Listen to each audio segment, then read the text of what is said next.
Bab 841 membangkitkan semangat seni bela diri di kota Vero. Ini pertama kalinya kita bertemu, jawab Valentino dengan jujur. Hugo tertegun sesaat.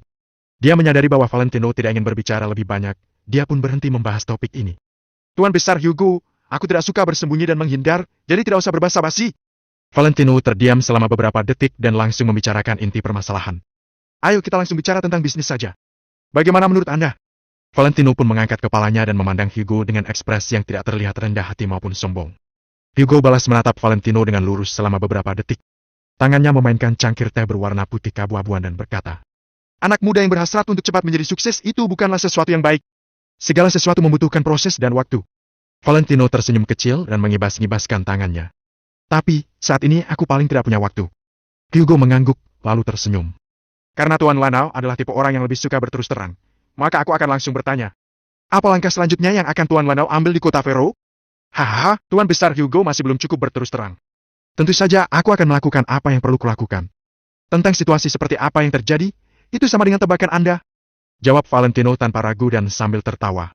Ekspresi Hugo tetap terlihat sama, tapi sebenarnya hatinya merasa sedikit terkejut. Valentino ini memiliki pembawaan yang terlalu tenang dan auranya terasa begitu kuat. Sepanjang hidupnya ini, dia sudah melihat banyak sekali anak muda yang berbakat. Namun tidak peduli siapa orang itu, mereka tidak akan bisa menekan rasa cemas dalam batin mereka ketika bertemu dengan Hugo. Akan tetapi, semenjak Valentino memasuki ruangan pribadi ini, dia selalu bersikap sangat tenang. Kehebatan aura yang dia pancarkan saja mampu menyamai Hugo. Sekalipun dibilang Valentino pura-pura dipaksa, tapi apakah dia masih bisa tetap melakukannya setelah sekian lama waktu berlalu? Mungkin, sisinya yang ini benar-benar belum pernah terlihat, pikir Hugo dalam hati. Sesuai dugaanku, ya, menurutku, Tuan Lanao berniat untuk mengalahkan para pahlawan dan mencapai puncak kota Vero. Kali ini, Hugo menjawab dengan sangat berterus terang. Henry dan Erica secara kompak mengerang di dalam hati mereka begitu mendengar kata-kata itu. Apa Valentino berani menanggapi kalimat itu? Keluarga Lo adalah penguasa tertinggi di distrik Haven. Menanyakan hal seperti itu kepada Valentino sama saja seperti seorang kaisar di zaman dahulu yang bertanya kepada seorang pangeran apakah pangeran itu ingin menguasai dunia atau tidak. Jika jawaban pangeran itu adalah ya, lalu kaisar mau ditempatkan di mana? Jadi menurut Erica, selama Valentino bukan orang bodoh, dia seharusnya mengatakan bahwa dia tidak berpikir seperti itu. Namun, Erica sekali lagi keliru memahami pemikiran Valentino. Tebakan Tuan Besar Hugo tepat, memang itulah niatku. Aku memang ingin menaklukkan seluruh kota Vero ini, kata Valentino. Nada bicaranya terdengar tenang, tapi penuh dengan kesombongan.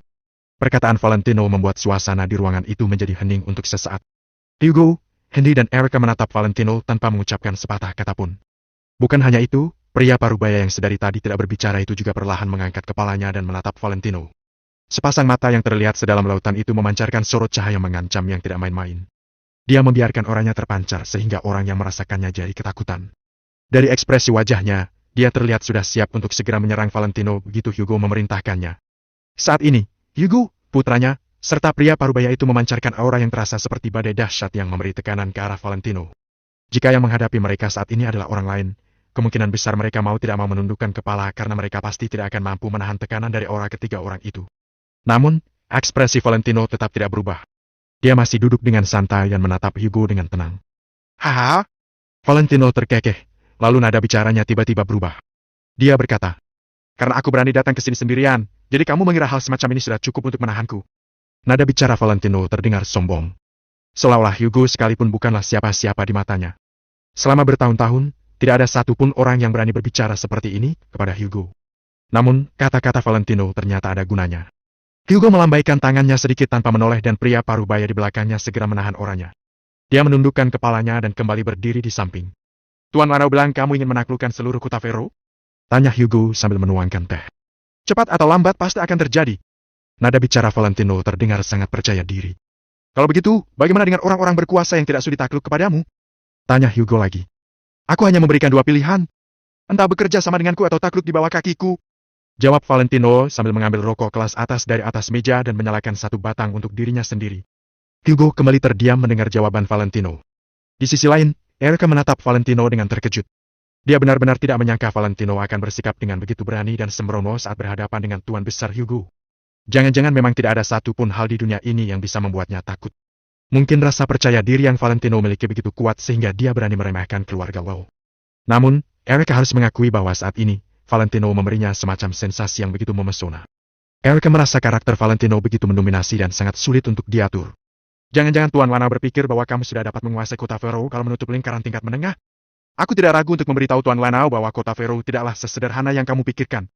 Lingkaran atas yang sebenarnya bahkan tidak mau repot-repot menjalin koneksi dengan lingkaran tengah. Justru pilar yang menopang seluruh kota Fero adalah orang-orang berkuasa di lingkaran teratas. Aku tidak tahu apakah Tuan Lanao sudah mendengar tentang hal ini atau belum, yaitu membangkitkan semangat seni bela diri di kota Fero. Hugo pun berpidato panjang lebar setelah merenung untuk waktu yang lama. Oh ya, aku jadi ingat ada satu hal yang ingin kutanyakan kepada Tuan Besar Hugo. Semua orang bilang membangkitkan semangat seni bela diri di kota Fero. Tapi setelah sekian lama aku tinggal di sini, aku belum pernah melihat apapun yang berkaitan dengan seni bela diri. Jadi, dari mana istilah membangkitkan semangat seni bela diri itu berasal? Valentino segera menanyakan apa yang membuatnya ragu. Pertanyaan ini sudah mengusik pikirannya sejak lama. Wajar saja, kan? Statusmu belum mencapai level yang seharusnya, jadi kamu tidak layak untuk terhubung dengan lingkaran seni bela diri. Sahut Elke sambil cemberut. Hugo mengangguk dan berkata, apa yang Elke katakan itu memang benar, meski kata-katanya terdengar agak tidak menyenangkan. Membangkitkan semangat seni bela diri di kota Fero adalah sesuatu yang berkaitan dengan orang-orang berkuasa di lingkaran teratas saja dan orang-orang berkuasa di bawah mereka sama sekali tidak pantas untuk ikut terlibat. Contohnya saja keluarga Lo di distrik Haven. Tentu saja ada keluarga seni bela diri lainnya di dua distrik yang lain yang semuanya memiliki kekuasaan tersendiri. Perihal membangkitkan semangat seni bela diri ini hanya beredar di kalangan atas. Tapi, Tuan Wanel juga harus mengerti betapa menakutkannya seorang ahli bela diri yang kuat. Jadi, sekalipun keluarga Lo tidak peduli dan membiarkan grup Famas milikmu merekrut semua lingkaran tingkat menengah di kota Fero, kamu tetap saja tidak akan bisa menaklukkan seluruh kota Fero. Hugo menyipitkan matanya sedikit dan mengucapkan kata-kata itu tanpa rasa sungkan sedikit pun. Dia merasa agak tidak senang dengan kata-kata Valentino yang sombong. Kalau lingkaran tingkat menengah masih tidak cukup, aku akan memasuki lingkaran tingkat atas. Kata Valentino dengan nada bicara yang tetap tegas. Bab 842 gerakan yang tak berguna. Hah? Oke. Aku juga sudah lama tidak bertemu dengan anak muda seperti ini. Kamu beritahuku, kamu berdasarkan apa bisa masuk ke dalam lingkaran kelas atas ini? Hanya mengandalkan para bawahanmu, Diska, yang seperti preman itu. Aku terus terang padamu bahwa jangankan master lain di kota Fero, hanya dengan orang di belakangku tidak masalah untuk melawan 30 orang seperti Deska mereka dengan sendirian. Hugo tertawa terbahak-bahak, lalu menunjuk pria parubaya di belakangnya. Valentino menoleh melihat pria parubaya itu. Sedangkan pria parubaya itu tetap menundukkan kepala tanpa mengatakan sepatah kata pun, seperti sebuah robot dan tampak tak berperasaan. Kecuali terjadi masalah yang mengancam Tuan Besar Hugo, dia baru bergerak. Aku tidak tahu apakah kamu pernah mendengar bahwa dia bernama Dustin, orang di dunia seni bela diri kota Fero menjulukinya sebagai si tangan besi. Hugo tersenyum. Alis mata Valentino berkerut. Dia tidak pernah mendengar nama Dustin, tetapi julukan si tangan besi sedikit familiar. Wano, aku tahu kamu memiliki sedikit kemampuan, tapi kekuatan Paman Dustin tidak bisa dipikirkan olehmu. Kamu memang mahir, tapi itu juga hanya bisa berfungsi di depan orang biasa. Sedangkan kemampuan Paman Dustin telah melampaui jangkauan orang biasa. Dia bisa membengkokkan batang baja dengan diameter 3 cm kalau dia mengerahkan seluruh kekuatannya. Ujar Elke dengan acuh tak acuh. Saat mendengarnya, Valentino melihat Dustin sekilas dan mengamati tangannya. Sepasang tangan Dustin lebih besar dari orang biasa, tampak sangat tebal dan bertenaga.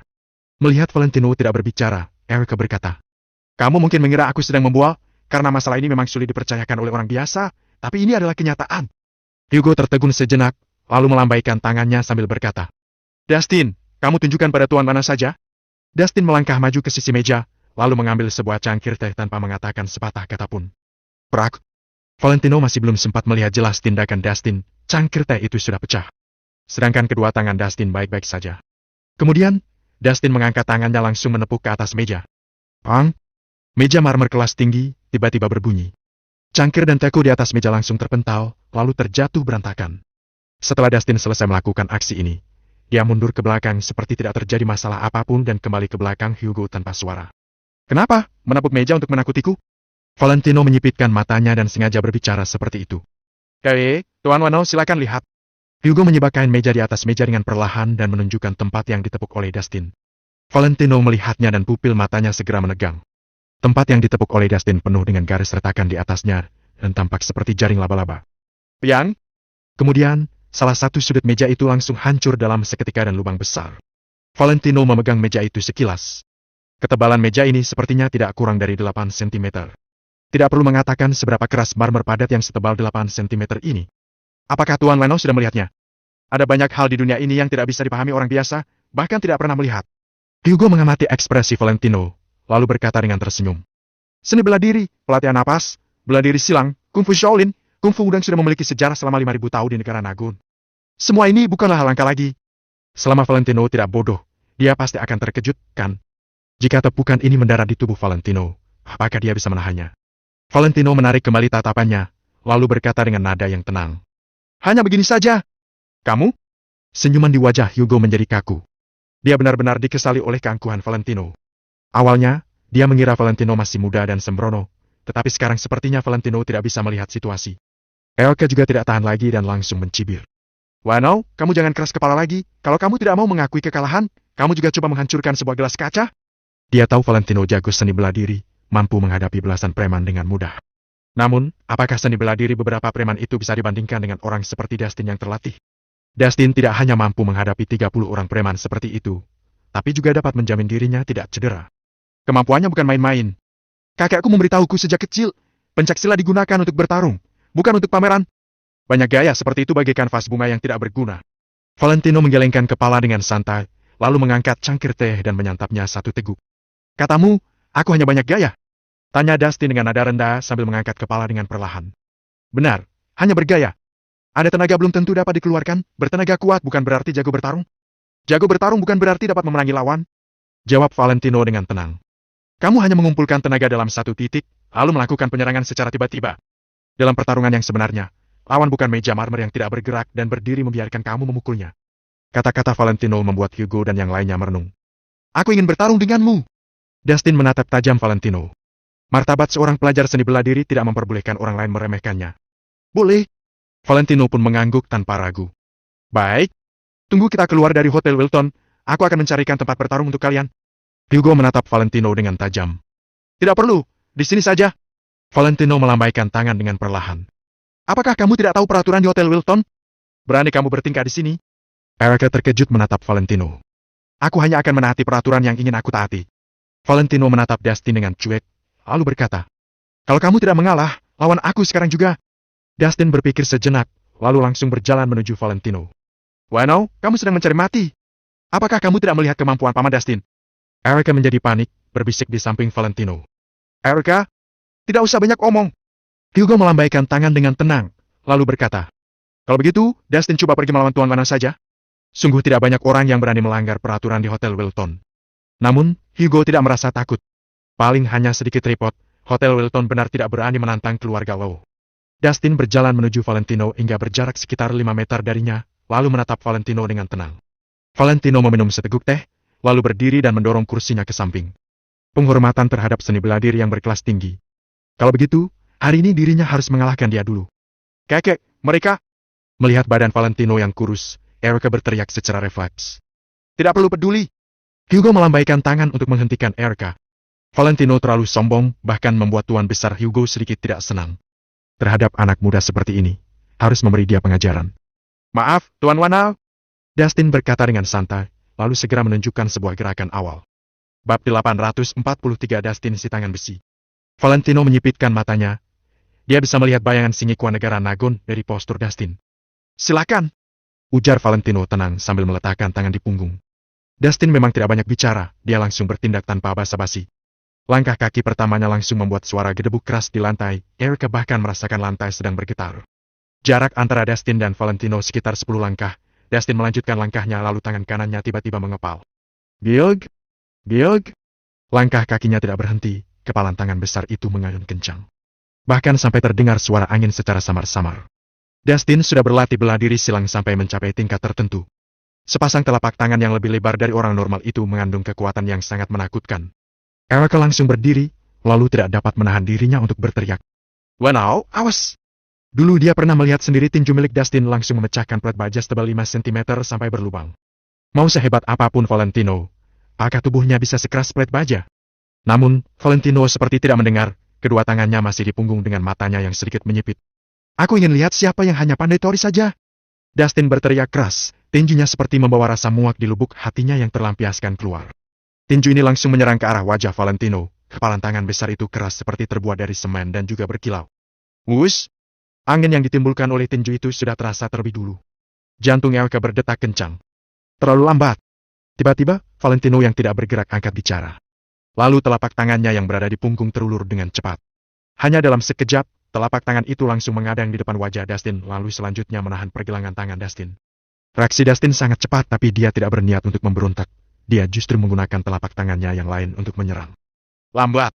Valentino tersenyum meremehkan, dia lalu mengulurkan tangan lagi untuk memegang pergelangan tangan Dustin. Melihat adegan ini, tatapan mata Hugo terlihat serius. Dustin hanya diam.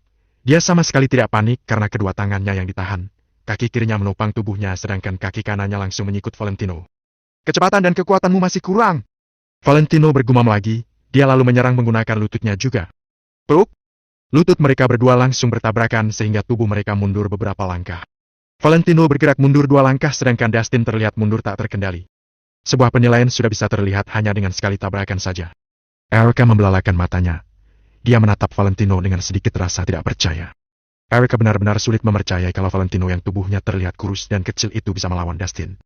Henry juga terlihat mengernyit, dia hanya diam menatap kedua orang ini. Hugo juga merasa sangat terkejut. Dustin adalah pengawalnya, karena itu dia lebih tahu tentang kemampuan Dustin daripada siapapun. Awalnya dia mengira tinju Dustin bisa mendidik Valentino untuk berbicara yang benar. Namun, situasi yang terjadi di depannya sekarang membuat dia merasa kaget. Kamu bukan lawanku. Valentino perlahan bangkit dari lantai dan menatap Dustin dengan tenang. Prajurit boleh kalah, tapi mereka tidak boleh merasa takut. Kali ini, Dustin menatap Valentino dengan serius. Bagus! Valentino merasa senang, tetapi kali ini dia berinisiatif untuk menyerang Dustin secara tiba-tiba. Dustin sama sekali tidak takut. Sebaliknya, semangat juangnya jadi terbangkitkan. Saat ini, Valentino telah memenuhi syarat untuk menjadi lawannya. Namun, semua itu hanya mimpi belaka. Kenyataan memang sangat kejam. Valentino jauh lebih kuat dari Dustin dalam kecepatan, kekuatan, termasuk keterampilan bertarung yang sebenarnya. Sebelum bertanding, Dustin memang bisa disebut sebagai seorang master. Akan tetapi, saat ini sudah ada sebuah perbandingan antara dirinya dengan Valentino. Perbedaan di antara mereka juga cukup besar. Bu! Valentino meluncurkan pukulannya dan kekuatan mengerikan meledak seketika, hingga membuat Dustin bergerak 5 langkah ke belakang. Bu! Dengan pukulan kedua yang diluncurkan oleh Valentino, Dustin pun bergerak mundur beberapa langkah lagi. Saat ini tubuhnya sudah tidak bisa berdiri tegak. Kamu sudah kalah! Valentino berteriak sebelum tiba-tiba mengangkat kaki kanannya dan menendang dada Dustin. Tendangan ini sangat cepat, sehingga Dustin tidak punya kesempatan untuk menghindar. Kekuatan tendangan ini begitu besar sampai membuat tubuh Dustin melayang mundur setengah meter dari lantai. Beruak! Tubuh Dustin pun terbanting ke pintu dengan keras. Karena pintu ruang pribadi ini membuka ke arah luar, engsel pintu langsung patah setelah terhantam tubuh Dustin dan pintu pun terbuka. Peluk! Dustin pun terpental ke atas lantai dan mendarat di koridor luar. Pengawal yang berdiri di luar pintu menjadi tercengang saat melihat Dustin ditendang keluar dari ruangan. Valentino mengibaskan bajunya dan berdiri dengan tangan di belakang punggung. Semua orang kaget bukan main. Pesilat sejati sekuat Dustin ternyata tumbang hanya dengan 3 pukulan dari Valentino. Tidak akan ada orang yang mempercayai hal ini kalau mereka tidak melihatnya dengan mata kepala sendiri. Saat ini, belasan pengawal keluarga Low yang berdiri di pintu masuk sampai lupa untuk menyerang Valentino. Alasannya tidak lain karena mereka sudah tahu kalau orang sekuat Dustin saja tidak bisa melawan Valentino, apalagi mereka. Tekit. Henry kaget melihat pemandangan ini. Erica menjadi terbelalak saat menatap punggung Valentino. Perasaan dalam hatinya berkecamuk. Saat ini, punggung yang agak kurus itu terlihat sangat tinggi dan kuat di mata Erica. Punggung itu membuat orang lain merasa kalau dialah satu-satunya orang di dunia ini yang bisa menjatuhkan 1000 orang seorang diri. Hugo pun perlahan duduk sambil menatap Valentino dengan penuh arti. Sepertinya dia harus membuat penilaian ulang pada pemuda yang bernama Wanao ini. Tuan Besar Hugo, apakah sekarang aku sudah memenuhi syarat untuk memasuki kalangan atas kota Vero? Valentino membalikkan tubuh perlahan dan menatap Hugo dengan acuh. Aku yang salah. Tuan Wanao memang sangat kuat. Hugo tertegun sejenak sebelum berkata dari lubuk hatinya. Saat ini, sudah ada begitu banyak orang yang berkumpul di koridor luar. Mereka semua keluar dari ruangan masing-masing dan menonton kejadian ini dengan takjub. Ternyata ada orang yang berani mengacau di Hotel Wilton. Apakah dia sudah bosan hidup? Dalam sekejap, terdengar suara orang yang mulai bisik-bisik di luar pintu. Dengan para pengawal keluarga Low yang menghalangi sekitar, mereka tidak bisa melihat Valentino dan yang lainnya. Wana, jangan bicarakan tentang kalangan atas dulu. Lebih baik selesaikan dulu masalah di hadapanmu ini. Ku beritahu kamu, bahkan keluarga kami pun harus menghargai Hotel Wilton ini. Sekarang kamu telah melanggar peraturan mereka. Meski kamu mengenal Pak Dennis, dia juga tidak bisa melindungimu. Erica yang perlahan tersadarkan dari lamunannya dan langsung berkata pada Valentino. Hugo dan Henry malah diam tanpa mengatakan apapun. Mereka sama sekali tidak akan membantu Valentino untuk meminta maaf pada Hotel Wilton. Kak Brandon sudah datang. Tiba-tiba terdengar suara orang berteriak di luar pintu.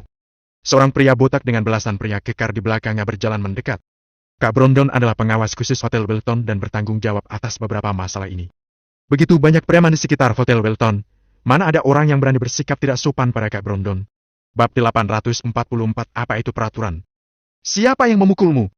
Tanya Kak Brandon sembari melirik Dustin yang tergeletak di lantai. Tidak ada orang yang memukulku, ini urusanku sendiri. Maaf sudah merepotkan kalian, ujar Dustin sembari berdiri. Aku tidak peduli alasan kalian berkelahi. Selama berada di Hotel Wilton, kalian harus menuruti peraturan yang ada di Hotel Wilton.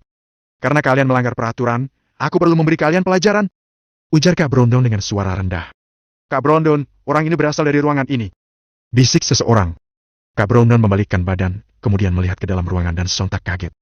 Dia mengenal orang dari keluarga Lowe. Jadi, sekarang dia agak ragu. Aku yang pukul. Melihat Hugo tidak bermaksud untuk berbicara, Valentino pun melangkah maju. Sudah ada belasan orang di koridor. Semua orang tercengang melihat Valentino, kemudian muka mereka menunjukkan sedikit ekspresi kasihan.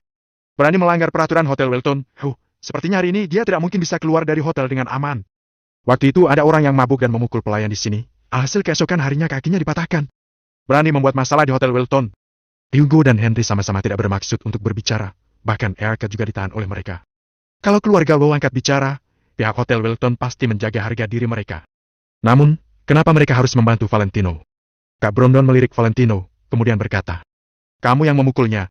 Pada saat ini, seorang pelayan di samping pun mendekat, kemudian berbisik di samping telinga Kak Brandon. Sepertinya dia mengenal Pak Dennis. Tadi aku sedang membersihkan ruangan, terus aku dipanggil oleh Pak Dennis untuk menyambutnya.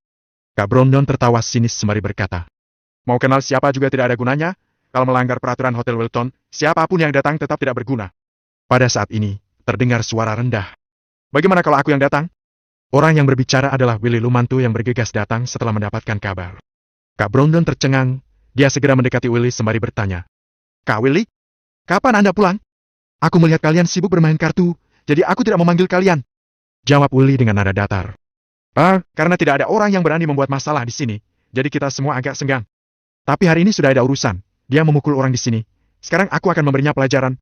Selesai berbicara, Kak Brandon sudah akan berbalik. Pelak! Willy langsung memukul kepala Kak Brandon yang botak. "Kamu tidak perlu mengurus masalah ini, bawa anak buahmu pergi," ujar Willy sembari mengernyit, kemudian berjalan ke arah Valentino. Seseorang yang usil angkat bicara. "Pak Willy, ada orang yang melanggar peraturan Hotel Wilton, kamu tidak bermaksud untuk menghukumnya?" "Iya." "Apakah peraturan ini tidak berlaku untuk semua orang?" "Kurasa peraturan yang dibicarakan itu hanyalah untuk mengelabui orang saja. Kalau begitu, kita tidak sanggup menyinggung Hotel Wilton, lain kali jangan datang lagi."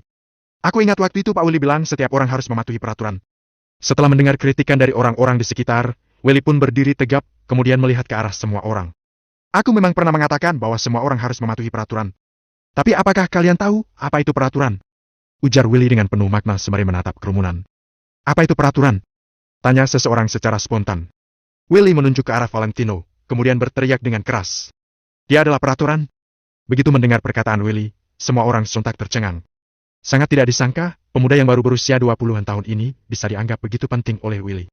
Willy bahkan mengatakan bahwa Valentino adalah peraturan. Kalau orang lain yang mengatakannya, pasti akan ditertawai. Namun, karena dikatakan oleh Willy yang merupakan tokoh hebat, semua orang malah merasa kaget dan heran. "Pak Willy, apakah kamu ingin menutupi kenyataan bahwa ada orang yang melanggar peraturan, sehingga kamu sengaja berkata seperti ini?" tanya seseorang dengan maksud memprovokasi. Namanya adalah Lana Wijaya. Good Promise adalah perusahaan miliknya dan Hotel Wilton ini telah diakuisisi oleh Good Promise. Sekarang aku bilang Tuan Lanao adalah peraturan Hotel Wilton, apakah masih ada orang yang meragukan hal ini? Perkataan terakhir Willy ini membuat semua orang terdiam. Mereka tidak pernah melihat Valentino, tetapi tidak berarti mereka tidak tahu nama Lana Wijaya. Sekarang di kota Vero ini, siapa yang tidak mengetahui nama Lana Wijaya?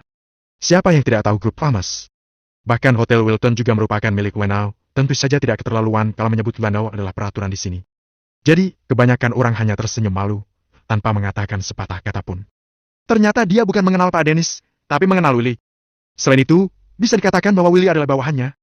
Gumam Erica dengan kaget. Hugo juga tampak mengernyit. Hotel Wilton memang tidak sebanding keluarga Lowe, tetapi termasuk terkenal di kota Vero. Sekarang bahkan Hotel Wilton juga dikuasai oleh grup Famous, jadi bagaimana dengan tempat lain? Saat ini Hugo merasakan perasaan yang sama seperti Erica waktu itu, yaitu semakin bergaul dengan Valentino, akan semakin menyadari bahwa pemahamannya terhadap Valentino sangat sedikit. Willy melirik Dustin, kemudian melihat ke dalam ruangan, lalu membalikkan badan dan berkata kepada Valentino. "Tuan Lanao, kalau Anda tidak ada urusan lain, kita turun dan bicara sebentar." Valentino tampak ragu sejenak, kemudian dia mengangguk, lalu berjalan ke depan. Perbincangan dengan keluarga Lowe sudah tidak perlu dilanjutkan lagi.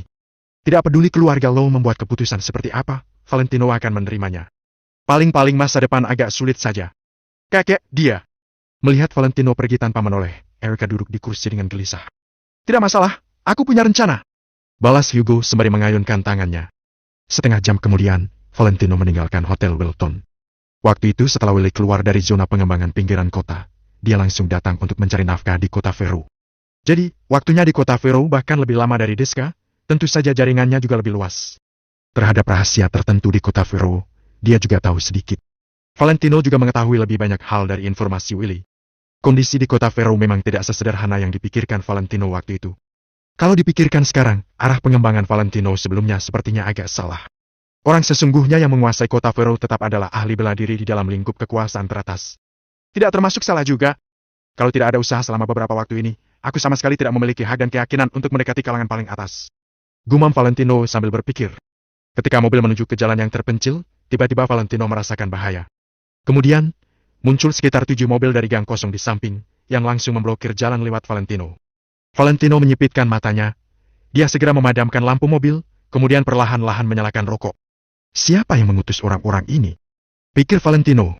Saat ini ponselnya berdering, Valentino menjawabnya. Tuan muda Valentino, tetap di mobil saja, jangan turun. Aku merasa kemampuan mereka tidak biasa. Ucap Kasman.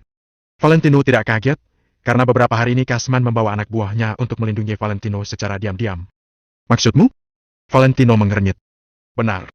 Tindakan yang terkoordinasi seperti ini memberiku perasaan seperti tentara keluarga Wijaya. Ujar Kasman dengan serius. Bab 845 siapa yang berhak? Tentara keluarga Wijaya? Tanya Valentino dengan kaget.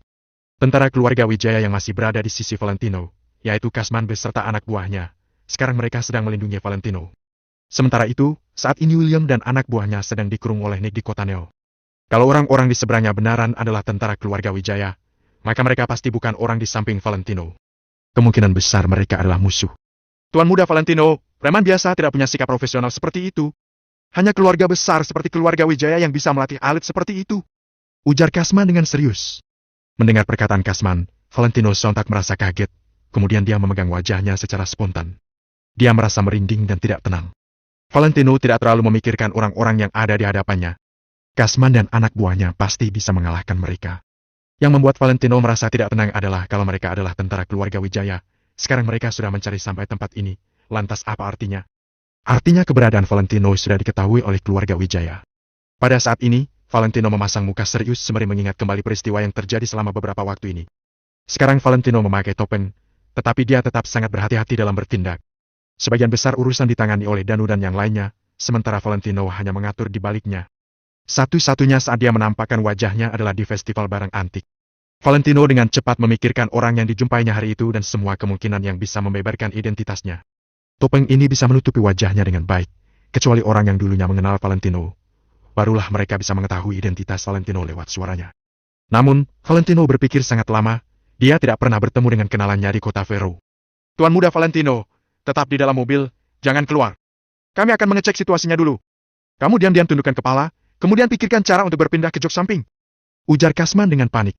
Kalau mereka adalah tentara keluarga Wijaya, maka mereka pasti membawa senjata api. Sejak meninggalkan keluarga Wijaya, Kasman dan anak buahnya dianggap sebagai pengkhianat. Mereka sama sekali tidak bisa membawa senjata api keluar dari keluarga Wijaya. Alasan pertama karena setiap senjata api keluarga Wijaya memiliki kuda, tidak bisa diambil oleh sembarang orang. Alasan kedua karena kalau tidak dijamin oleh keluarga Wijaya, mereka tidak mungkin bisa berkeliaran di negara Nagon dengan membawa senjata api. Negara Nagon sangat ketat dalam mengatur senjata api. Ketika Kasman dan anak buahnya masih berada di keluarga Wijaya bisa menjamin kelancaran mereka dalam membawa senjata api. Namun, sekarang mereka dicap sebagai pengkhianat, meskipun diberikan senjata api, mereka juga tidak bisa membawanya. Jadi, meskipun Kasman dan anak buahnya sangat hebat, mereka juga dalam bahaya saat menghadapi tentara keluarga Wijaya yang membawa senjata api. Kalian tidak perlu terburu-buru untuk muncul. Lihat situasi mereka dulu. Balas Valentino sembari mengernyit. Valentino tidak akan membiarkan Kasman dan yang lainnya mempertaruhkan nyawa mereka untuk menguji musuh demi keselamatannya. Tuan muda Valentino, ini. Ucap Kasman dengan ragu. Jangan berbicara lagi, mereka sudah turun dari mobil. Valentino menyipitkan matanya. Selesai berbicara, dia langsung menutup telepon. Setelah berdiam sangat lama, orang-orang di seberang akhirnya turun terlebih dahulu dari mobil. Selama beberapa saat tadi, mereka seperti sedang bertanding kesabaran dengan Valentino. Ceklak! Gerakan mereka sangat pelan, bahkan menutup pintu mobil pun dilakukan dengan sangat berhati-hati. Sama sekali tidak seperti anak buah Diska yang ketika bertugas, mereka seakan-akan ingin menghancurkan pintu mobil. Pria kekar berbaju hitam turun satu persatu dari dalam mobil. Sekitar 30 pria kekar turun dari 7 mobil. Setelah turun, mereka tidak berbicara, melainkan hanya berdiri di samping mobil dengan ekspresi dingin bak robot. Lampu semua mobil telah dipadamkan, sulit untuk melihat dengan jelas. Valentino melihat ke arah mereka dengan mengandalkan cahaya bulan. Perkataan Kasman benar, mereka sangat terlatih karena mereka memiliki aura yang tidak bisa ditandingi oleh preman biasa. Namun, setelah melihat mereka, Valentino menghela napas lega. Berdasarkan pemahamannya terhadap keluarga Wijaya, orang-orang ini tidak mirip tentara keluarga Wijaya. Perasaan seperti ini tidak bisa dideskripsikan, tetapi Valentino punya 90% keyakinan. Tentara yang dilatih oleh orang yang berbeda, pasti ada perbedaan. Tuan Wenau, bagaimana kalau Anda turun untuk bertemu? Seorang pria parubaya berjalan keluar dari kerumunan, kemudian memandang ke arah Valentino. Kasman menelpon lagi, Valentino langsung menjawabnya. Tuan muda Valentino, jangan turun. Kami sudah mengamatinya. Mereka seharusnya bukan orang dari keluarga Wijaya, mereka juga tidak membawa senjata api. Ucapan Kasman jelas terdengar agak lega. Asal tidak berhadapan dengan orang yang membawa senjata api dan hanya bertanding dengan tangan kosong. Meskipun orangnya tambah 2 kali lipat, mereka juga yakin bisa melindungi Valentino. Setidaknya bisa menjamin Valentino meninggalkan lokasi dengan aman. Sekarang kita masih tidak tahu identitas mereka. Kalian jangan muncul dulu. Kak Kasman, kamu harus mengerti. Kalian adalah andalan terakhirku, tidak boleh gampang ditunjukkan. Ujar Valentino dengan serius. Setelah mendengarnya, Kasman terdiam. Sekarang William dan yang lainnya ditangkap. Kasman harus bertanggung jawab sepenuhnya atas keselamatan Valentino. Mereka bersembunyi di belakang, melindungi Valentino secara diam-diam, tentunya agar bisa mengatasi kejadian yang tidak terduga. Baik. Tuan muda Valentino, jangan matikan teleponnya, kalau ada yang tidak beres, kami akan segera ke sana. Kasman menyetujui saran dari Valentino. Valentino mengangguk, dia memasukkan ponselnya ke saku dalam kondisi tetap tersambung, kemudian dia pun turun dari mobil. Setelah turun dari mobil, Valentino berjalan maju 2 langkah, mendekati pria parubaya itu. Meskipun di seberangnya ada 30 orang lebih, Valentino juga tidak peduli. Kalau tidak membawa senjata, Valentino bahkan tidak perlu beraksi, Kasman dan yang lainnya sudah bisa mengalahkan mereka semua. Ada urusan apa? Katakan saja. Ujar Valentino sembari menatap pria parubaya itu. Soal siapa yang memutus mereka, Valentino malas untuk menanyakan pertanyaan yang tidak berarti seperti itu. Seseorang menyuruh kami datang untuk menjelaskan situasi kota Vero kepada Tuan Wana. Balas pria parubaya. Konyol! Pada akhirnya akulah yang akan mengubah situasi kota Vero. Siapa yang berhak membahas situasi denganku? Valentino meletakkan kedua tangannya di belakang punggung, ekspresi dan nada bicaranya terkesan sangat arogan. Kalau begitu, pria parubaya hendak berbicara, tetapi Valentino menyelanya dengan nada tegas sembari mengernyit. Jangan banyak omong kosong. Apa yang ingin kalian lakukan? Katakan saja secara langsung. Pria parubaya merenung sejenak, kemudian mengayunkan tangannya. Wush! 30 pria kekar melangkah maju tanpa berbicara. Mereka mengeluarkan aura dominan, Valentino langsung dikepung. Kalau orang lain yang menghadapi kondisi menegangkan seperti ini, sudah pasti ketakutan hingga kakinya lemas. Namun, Valentino malah tetap tenang seperti biasanya. Apakah Tuan Wenau ingin memaksa kami bertindak? Pria parubaya kembali menatap Valentino, perkataannya terdengar penuh dengan niat mengancam.